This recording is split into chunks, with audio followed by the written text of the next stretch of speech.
Time 8 తర్వాత meals తింటే fat పెరిగిపోతుందా? ఇది నిజమా లేకపోతే మిత్తా అనేది క్లారిటీగా తెలుసుకుందాం, వచ్చేయండి. ఫస్ట్ మనం 2026లో ఉంటున్నాం. ఇలాంటి మిత్స్ నమ్మే ముందు ఎవరైనా చెప్పారంటే మనం ఫస్ట్ దాని గురించి రీసెర్చ్ చేసి తర్వాత దాన్ని నమ్మడం స్టార్ట్ చేయాలి. కొన్ని రీసెర్చెస్ ఏం చెప్తున్నాయంటే మన బాడీ మార్నింగ్ అండ్ ఆఫ్టర్నూన్ ఫుడ్ని బెటర్గా హ్యాండిల్ చేస్తుందని చెప్తుంది. సో మెజారిటీ ఆఫ్ ది ఫుడ్ని మార్నింగ్ తీసుకోవడానికి ట్రై చేయండి. ఎక్సెస్ ఏదైతే మిగిలిపోయి ఉందో దాన్ని నైట్ టైం తీసుకోవడానికి ట్రై చేయండి. ఫర్ ఎగ్జాంపుల్ మీది 2000 క్యాలరీ ఇంటేక్ అనుకోండి. ఈ 2000 క్యాలరీ ఇంటేక్ని 1500 క్యాలరీస్ నైట్ లోపు కంప్లీట్ చేసేయండి అండ్ రిమైనింగ్ నైట్లో తినండి.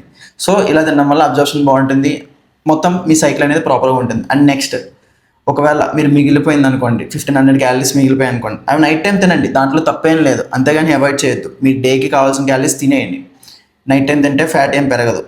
ఫ్యాట్ ఎప్పుడు పెరుగుతుంది? ఎక్సెస్ క్యాలరీస్ తింటేనే పెరుగుతుంది.